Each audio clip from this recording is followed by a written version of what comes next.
Nah, respirasi aerob itu kan adalah respirasi yang membutuhkan eh, oksigen dalam siklusnya. Setelah kita membahas tahap pertama yaitu glikolisis, kita akan membahas yang selanjutnya itu dekarboksilasi oksidatif. Tapi kita ulang dulu, tadi glikolisis itu menghasilkan 2 asam pirufat, 2 ATP, dan 2 NADH dari hasil siklusnya. Nah, kita masuk ke yang tahap kedua yaitu dekarboksilasi oksidatif. Ada di bukunya di halaman 57. Nah, ini adalah tahap dekarboksilasi oksidatif. Tadi kita tahu kalau dari glikolisis terdapat hasilnya 2 asam pirufat. 2 asam pirufat. Nah, di sini 2 asam pirufat ya. Nah, asam pirufat yang dihasilkan di glikolisis tadi masuk ke tahap dekarboksilasi oksidatif. Dia itu akan dipakai, lalu asam pirufat ini akan berikatan dengan CoA atau koenzim A. Setelah dia berikatan dengan CoA, dia melepaskan karbon dioksida. Lalu datang NAD+ sebagai akseptor elektron. NAD+ ini meminta hidrogen, meminta H kepada asam pirufat. Nah, diberikan H oleh asam pirufat, dia menangkap H menjadi NADH. Nah, ini hasilnya di mana terdapat NADH. Lalu menghasilkan asetil CoA karena tadi berikatan dengan CoA berubah menjadi asetil CoA. Nah, karena asam piruvatnya itu tadi ada 2, maka hasilnya adalah 2 NADH, 2 CO2, ini ada 2 juga, dan 2 asetil CoA. Di sini ada 2. Karena hasil dari glikolisis tadi, asam piruvatnya itu ada 2, makanya hasilnya jadi ada 2. Kita tulis dulu hasil dari dekarboksilasi oksidatif itu ada 2 asetil CoA,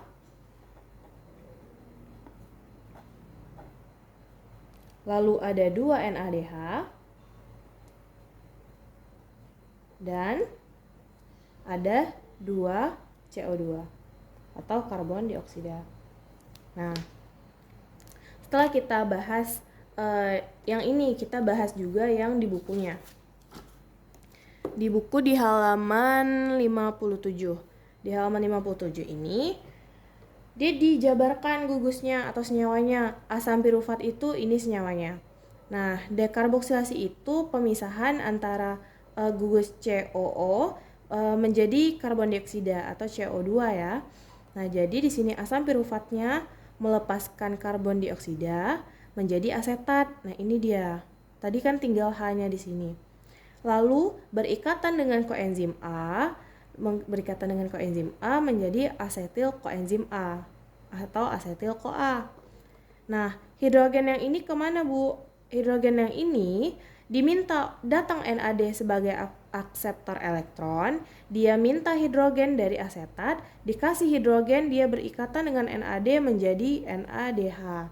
Makanya ini terdapat NADH ya. Karena ini satu asam pirufat, dia ada 2, berarti 2 NADH. Nah, koenzim A ini merupakan enzim yang membantu kerjanya dekarboksilasi oksidatif ini.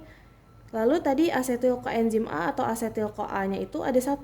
Karena asam pirufat dari glikolisisnya ada 2, maka asetil CoA juga ada 2.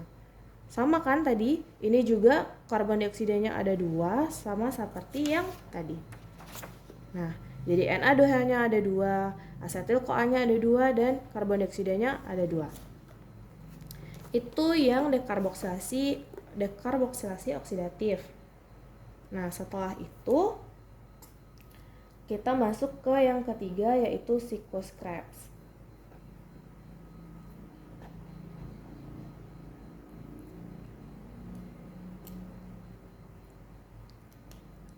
Nah, siklus Krebs ini lanjutan dari tahap dekarboksilasi oksidatif. Siklus Krebs ini tahapannya ada ini.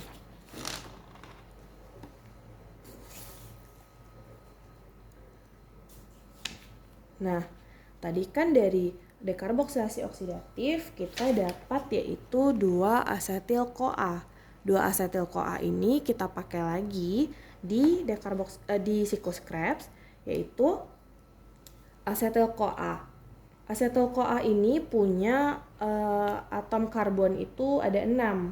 Jadi dia tuh C-nya ada 6. Ada 2 ya, C-nya ada 2 maksudnya. Asetil-CoA itu punya karbon 2. Dia berikatan dengan oksaloasetat yang punya karbon itu 4.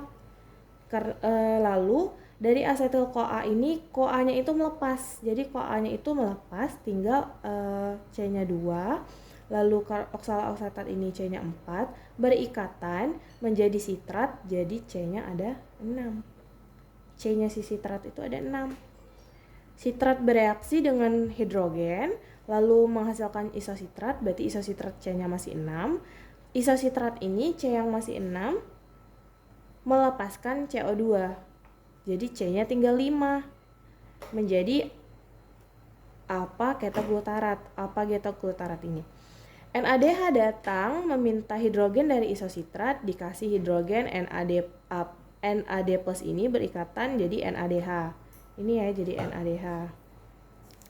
Nah, alpha ketoglutarat melepaskan karbon lagi menjadi suksinil.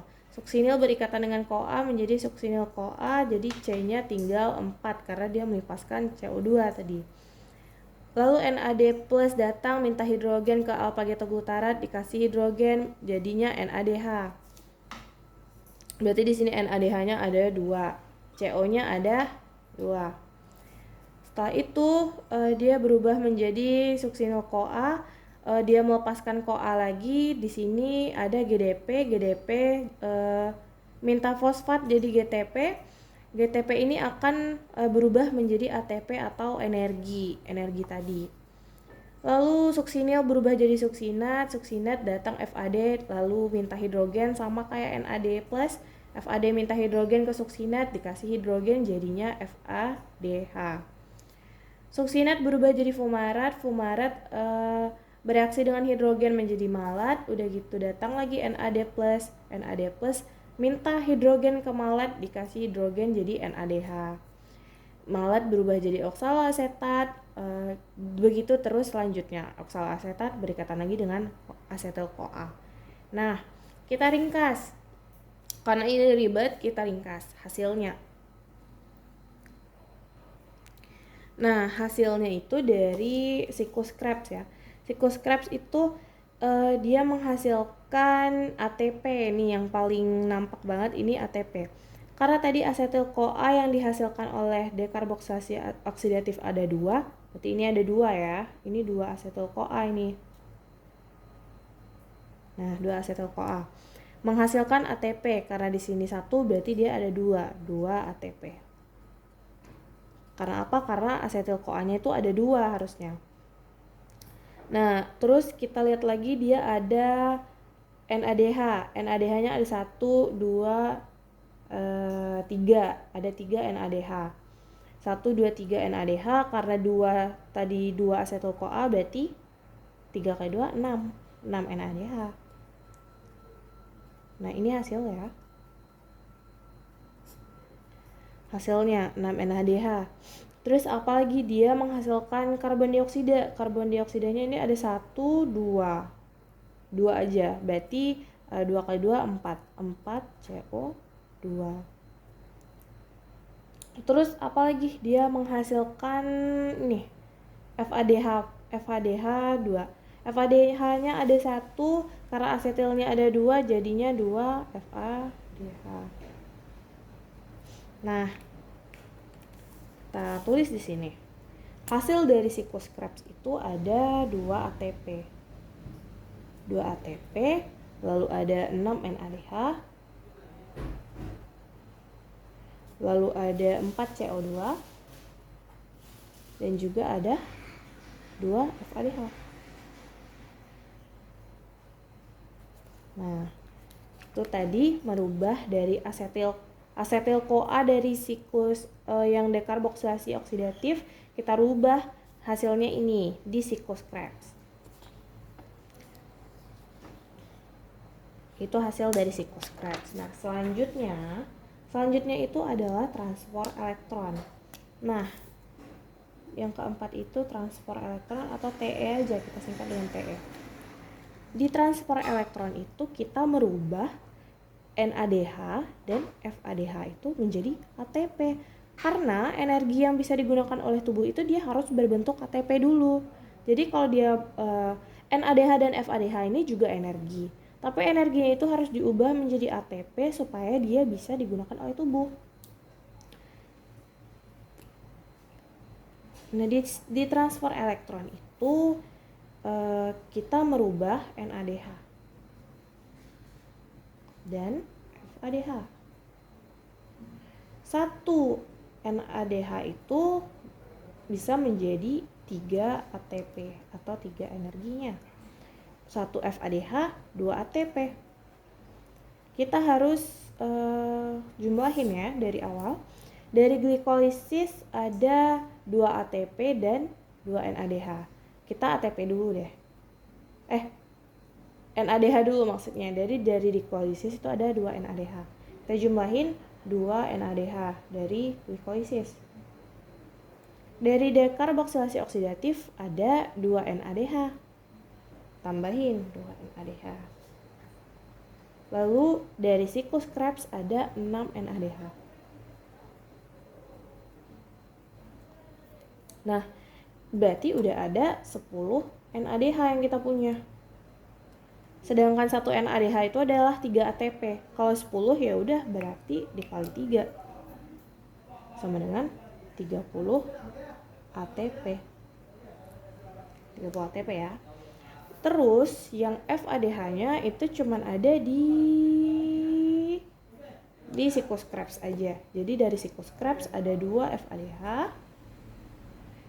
yang menghasilkan itu kita rubah jadi ATP sama dengan 2 ATP.